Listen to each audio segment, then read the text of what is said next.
Chapter 20. Political funding. Jewish people make up less than 2% of the American population but account for 50% of the political campaign contributions. This is a quote by author Alan Hart, who wrote Zionism, the Real Enemy of the Jews. In the United Kingdom, according to Wikipedia, it has been the source of controversy for many years.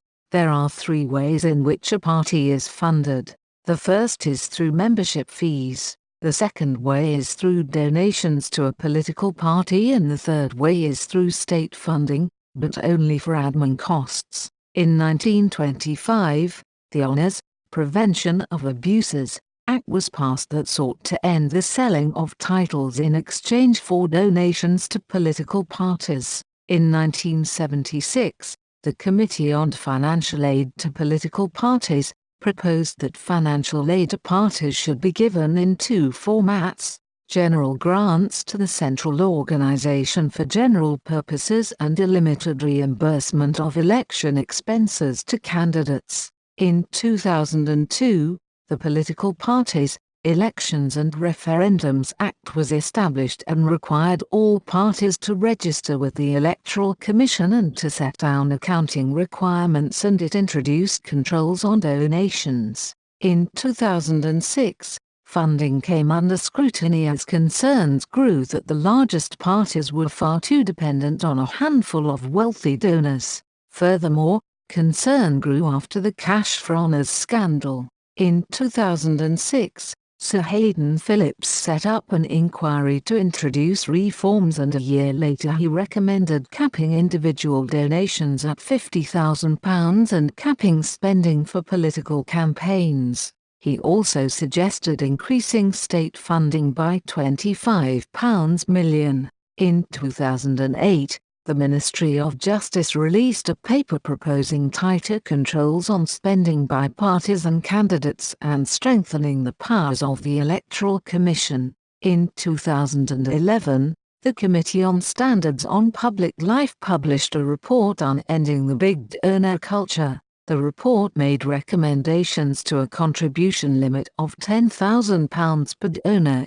party and year, and the limit should not apply to affiliated trade union fees. Existing limits for campaign limits should be cut by 15%.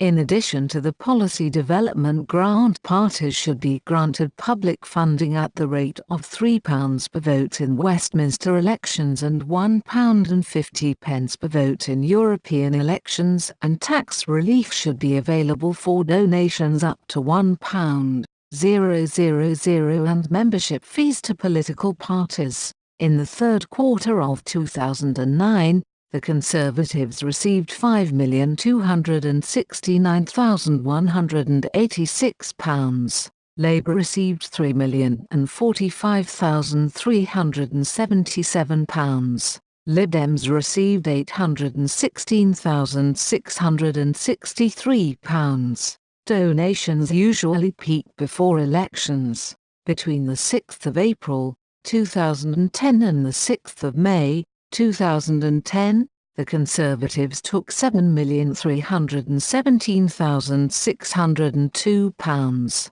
Labour received £5,283,199 and the Lib Dems received £724,000. Donations worth over £5,000 to parties have to be declared. In October 2015, the New York Times reporters, Nicholas Confessor, Sarah Cohen and Karen Yorish highlighted the families that funded the 2016 presidential campaign which Donald Trump won.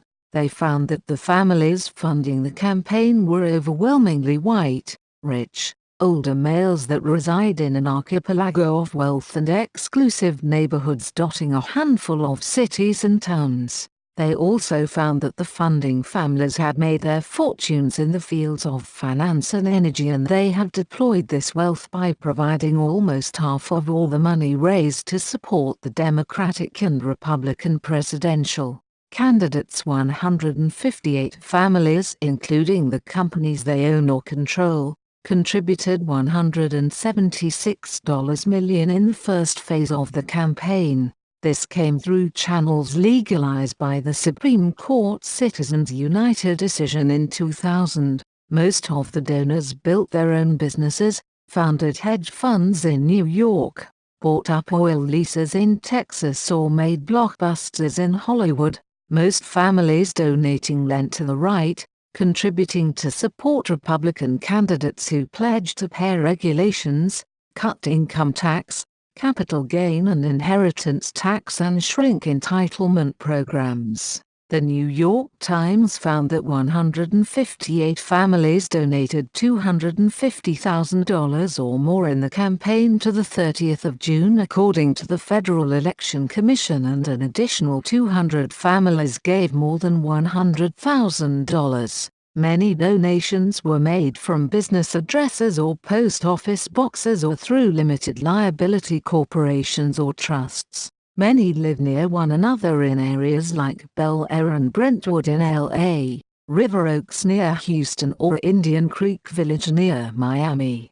The NY Times found that more than 50 members of these families have made the Forbes 400 list of the country's top billionaires. It reports that the accumulation of wealth has been rapid at the elite levels of Wall Street, where financiers who managed other people's capital now own it themselves. Since 1979, 64 families made their wealth in finance. One of a group of families include the hedge fund investor George Soros and his son, who have ties to the Democracy Alliance, who are a network of donors who push the Democrats to move aggressively on climate change and progressive taxation. Some donors from Hollywood or Wall Street have put their millions behind Hillary Clinton.